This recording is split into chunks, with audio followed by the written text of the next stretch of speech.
crystal chandeliers cast dancing shadows across the marble floors of Salvetti's, one of Chicago's most exclusive restaurants.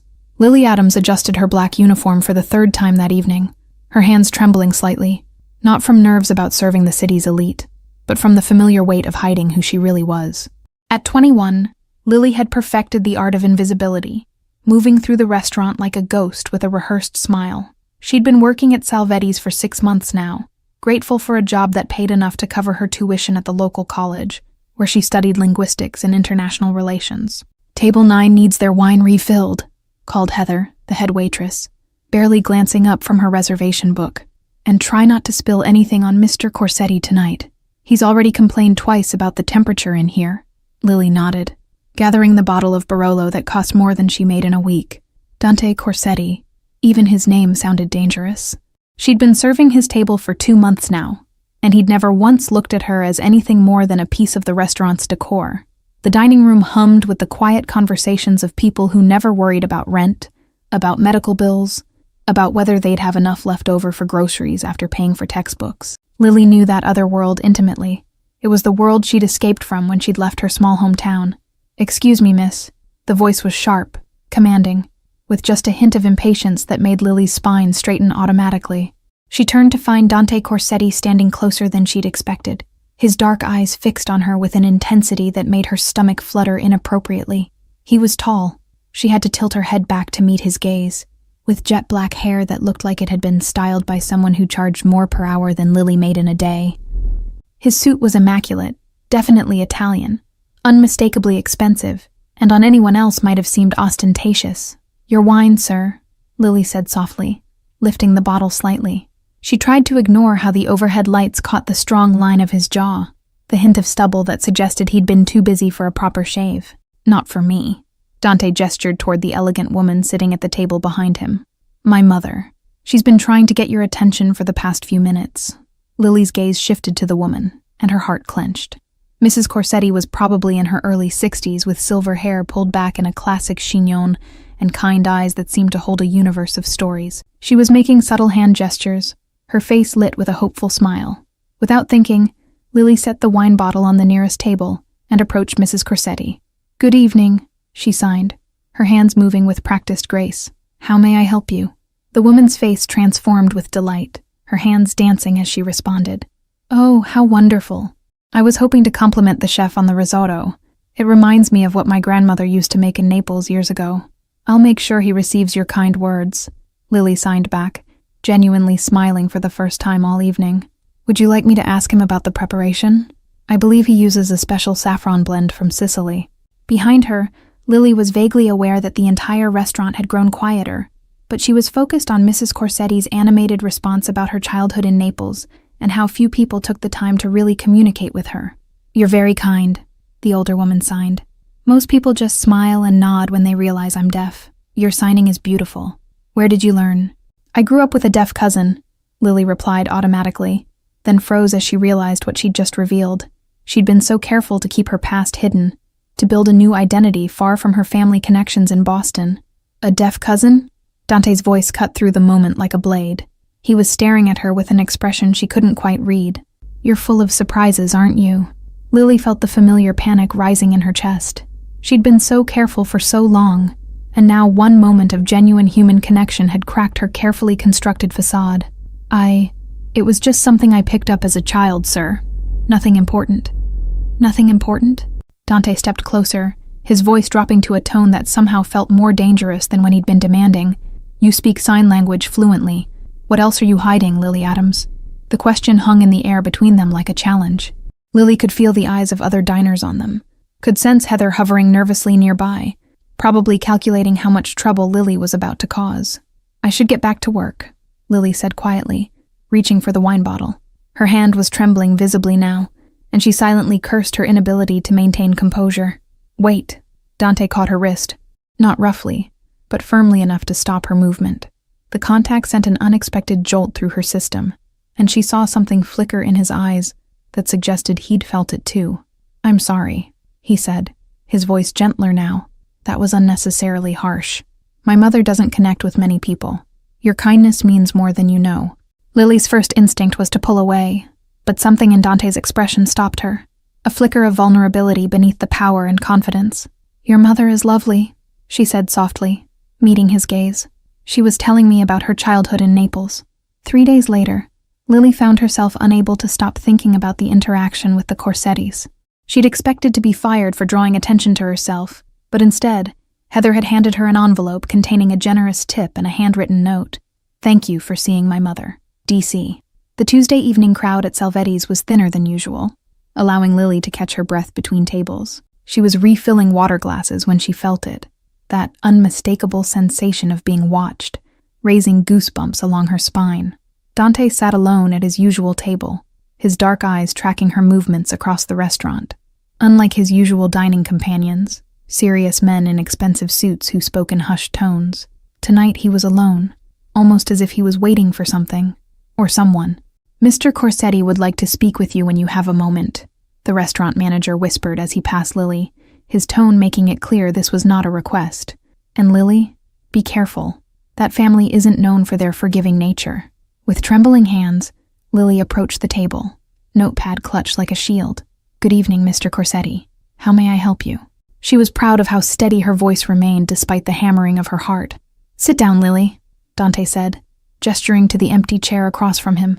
His tone was polite, but left no room for refusal. "I think we need to have a conversation about who you really are." The restaurant seemed to fade away as Lily sank into the chair, her carefully constructed world beginning to crack. "I don't know what you mean," she managed, though the lie felt hollow even to her own ears. "Your accent slips sometimes," Dante said, swirling the red wine in his glass. "Boston, I think. And you flinch when certain names are mentioned. Names like O'Malley or Flanagan. Irish families with connections to my competitors." Fear coursed through Lily's veins, icy and paralyzing. How had he noticed these things? She'd been so careful, changing her hair color, her name, even the way she walked and dressed. "I'm just a waitress trying to get through college. A waitress who speaks fluent Italian sign language, a rare dialect even among interpreters." Dante leaned forward, his voice dropping to an intimate murmur. "A waitress who tenses every time my associate Bianchi walks through the door, as if you recognize him, as if you're afraid of him." "You've been watching me," Lily accused, finding an unexpected courage in her fear. The realization should have terrified her more, but instead she felt a strange relief, the exhaustion of maintaining her facade giving way to something almost like surrender. "I watch everyone," Dante replied with a slight shrug that did nothing to diminish his intensity. "It's how I've stayed alive this long. But you, Lily Adams, or should I call you by your real name? You're different." A chill ran through her body as she realized the depth of her miscalculation.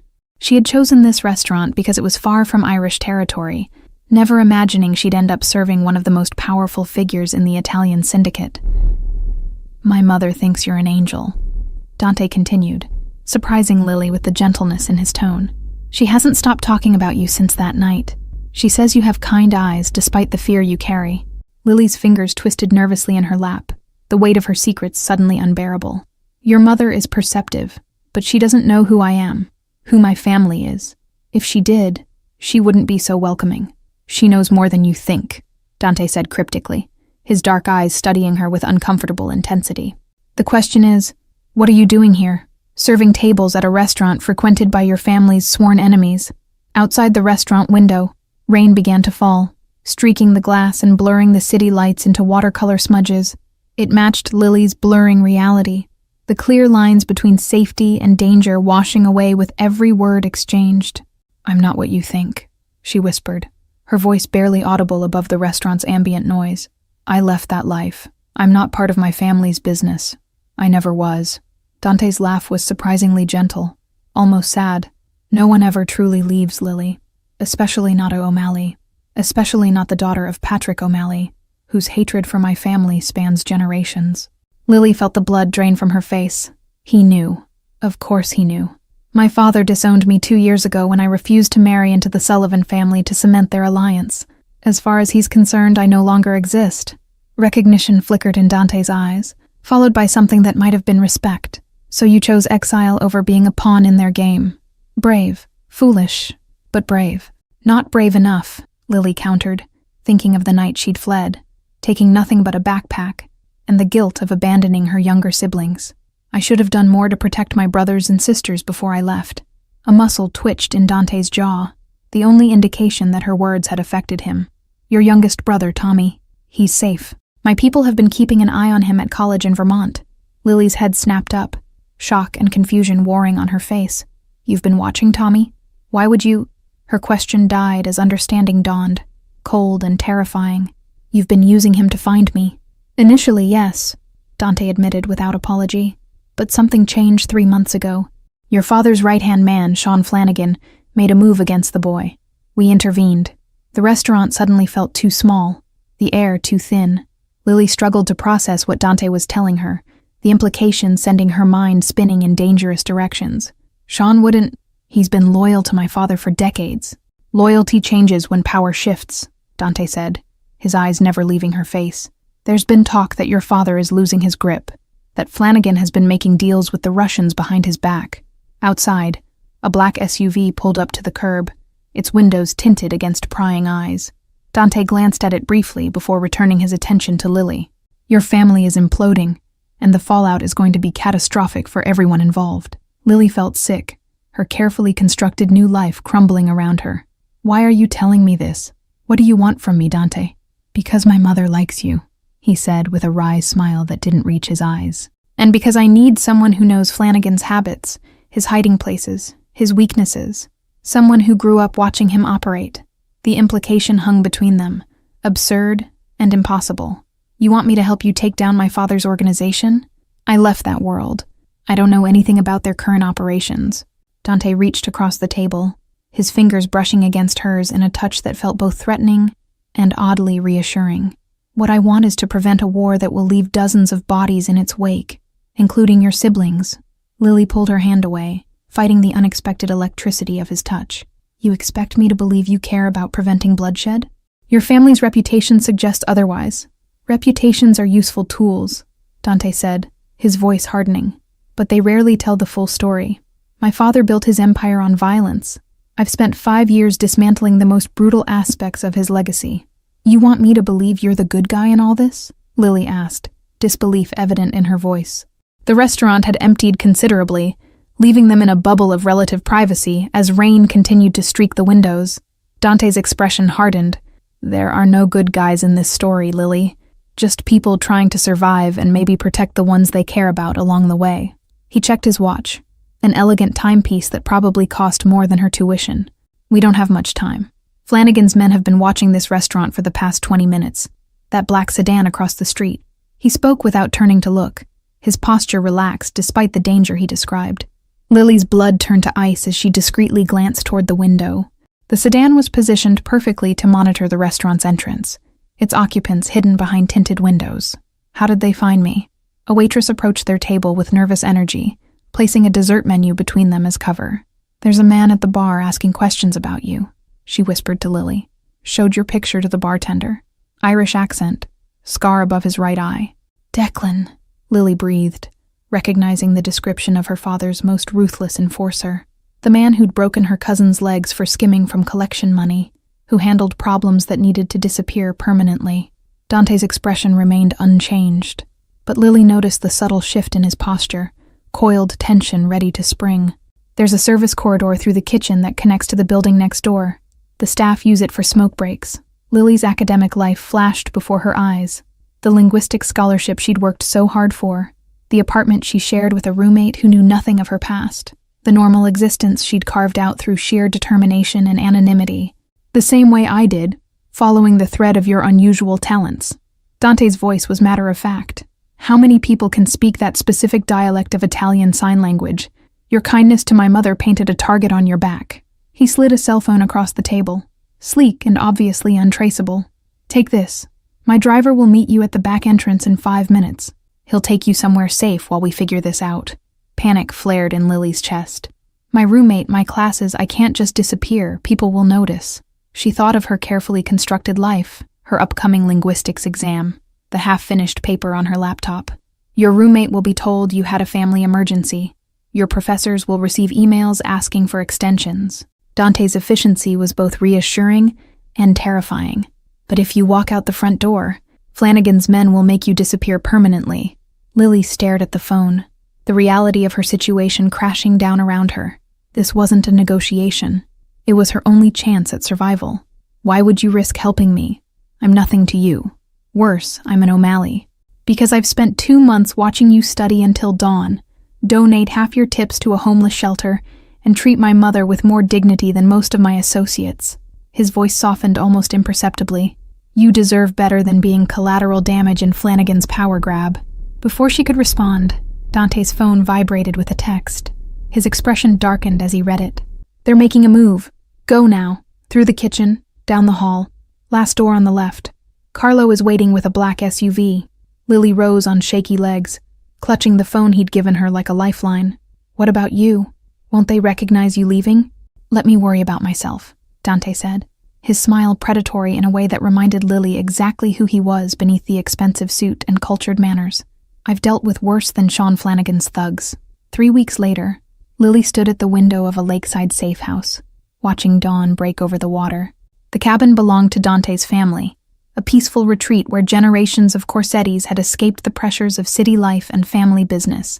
Mrs. Corsetti sat at the rustic dining table, her elegant hands signing rapidly as she told Lily stories of Dante as a child, stubborn, fiercely protective, always with a strong sense of justice that his father had tried to beat out of him. He was different from the beginning, Mrs. Corsetti signed, her expressions as eloquent as her hands. My husband wanted him to be cruel, but Dante found ways to show mercy without appearing weak. It's a difficult balance in our world. The burner phone Dante had given her vibrated against the windowsill, displaying a simple message. It's time. Be ready in 10. Lily's stomach clenched with a mixture of fear and anticipation as she showed the message to Mrs. Corsetti. He will protect you, the older woman signed, her eyes gentle but knowing. My son sees in you what I see, a kindred spirit trying to escape a legacy you never chose. The sound of tires on gravel announced Dante's arrival. He entered alone, his normally immaculate appearance disheveled, a cut above his eyebrow, bruised knuckles, but his eyes were alive with grim satisfaction. We found the evidence, he said without preamble, setting a laptop on the table. Financial records, communications with the Russians, orders for hits on your brothers. Flanagan has been systematically dismantling your father's organization from within. Lily stared at the screen, nausea rising as she scrolled through communications that detailed the calculated betrayal. My father trusted him completely. They grew up together, shared everything. How could Sean do this? A particular message caught Lily's eye, a conversation between Flanagan and an unknown contact about the girl who got away. Her throat tightened as she realized they were discussing her, planning to use her as leverage against her father if he discovered their betrayal. He sent men to my university, she whispered, pointing to timestamps from 2 months ago. They were in my literature class, my favorite coffee shop. They were everywhere, watching, waiting for the right moment. Dante's hand rested on her shoulder, steady and warm against her trembling body. But they didn't get to you, and now we're 10 steps ahead of whatever they planned. Mrs. Corsetti approached with 3 cups of tea, her movements graceful despite her age. She signed to Lily. My son rarely brings anyone to this place.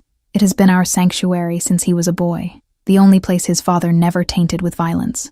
Power corrupts even the strongest loyalties, Dante said, his voice devoid of judgment. But we have a more immediate problem. Flanagan knows we have this evidence, and he's called for a sit-down with your father tonight. Lily looked up sharply, understanding the implications immediately. It's a trap. He's going to kill my father and blame it on you, starting a war that will destroy both families. Exactly. Dante's expression was grim as he pulled out a gun, checking it methodically before tucking it into his shoulder holster. Which is why we're going to be there to stop it. Lily's protest died on her lips as Mrs. Corsetti's hands moved in a flurry of signs. You can't ask her to face them. They'll kill her on sight for betraying the family. I'm not asking, Lily said, finding strength in a decision that felt inevitable. These are my brothers. My sister's at risk. I ran away once. I won't do it again. The warehouse on the docks was neutral territory, a place where disputes between families had been settled for generations. Lily's heart hammered against her ribs as she sat in the passenger seat of Dante's car, watching figures move through the shadows. Your father arrived 10 minutes ago with minimal security, Dante said, checking his phone for updates from his men positioned around the perimeter. Flanagan is inside with 6 men, more than necessary for a peaceful meeting. Lily nodded, her mouth dry with fear as she checked her own weapon, a small pistol that felt foreign in her hand despite the lessons of her youth. I need to speak to my father alone first. If I can convince him of Flanagan's betrayal, we might avoid bloodshed. The plan was simple but dangerous. Dante's men would secure the exits while Lily confronted her father with the evidence. Dante would remain nearby, ready to intervene if Flanagan's men made a move, but staying hidden to prevent escalation based on his presence alone. Be careful, Dante said as they prepared to separate, his hand lingering on her arm. Your father may not believe you, even with proof. Years of loyalty are hard to override, even with evidence. I know. Lily's voice was steady despite her fear, but he deserves the chance to know the truth, to make his own choice, just like I did when I left. The warehouse interior was dimly lit, smelling of fish and salt water. Lily slipped through a side entrance, the flash drive with Flanagan's treachery clutched in her palm like a talisman, as she moved silently toward the office where the meeting would take place. Memories flooded back as Lily navigated the familiar territory. Summers spent learning the family business, her father's large hand guiding hers as he taught her to count shipments, identify quality goods, distinguish friend from foe by the subtlest signs.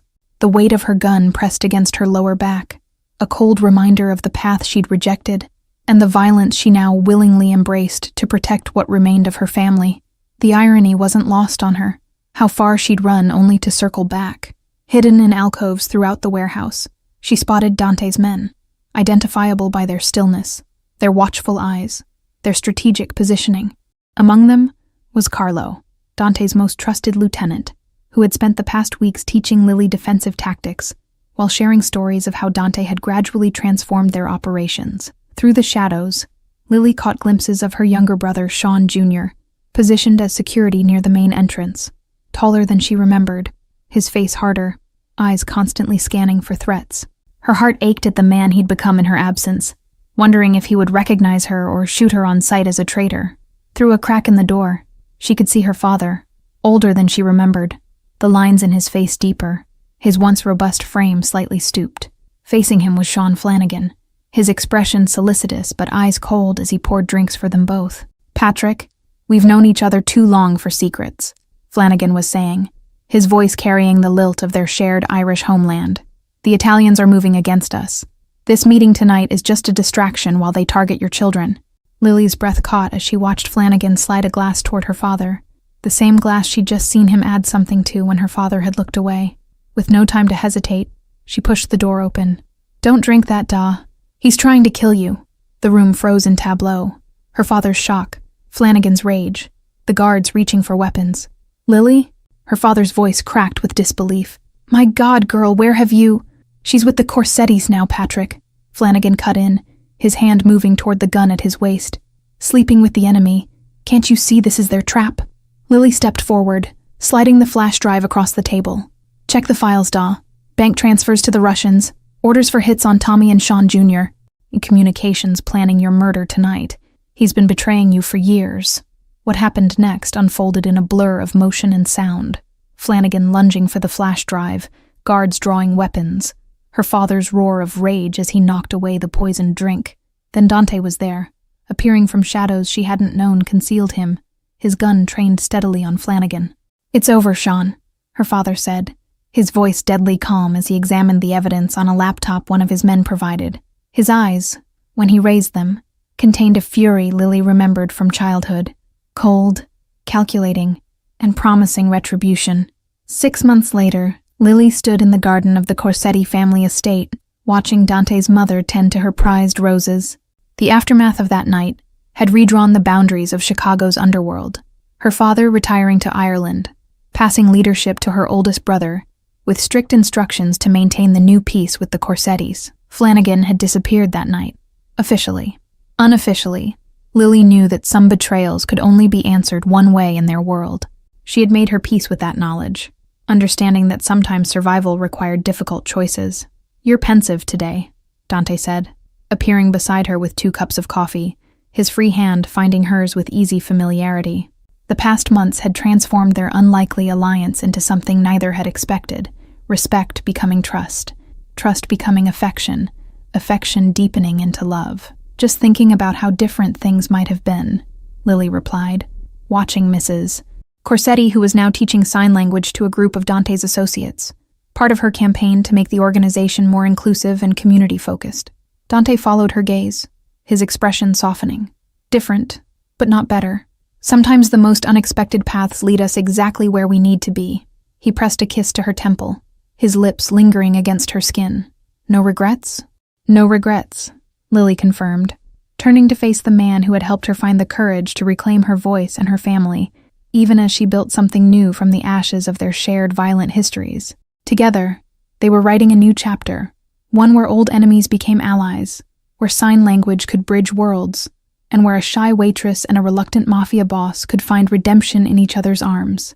Thank you all for following this story. If you enjoyed it, please write in the comments where you're watching from. And don't forget to like, subscribe, and share this video, as your support is essential for me to continue creating content like this.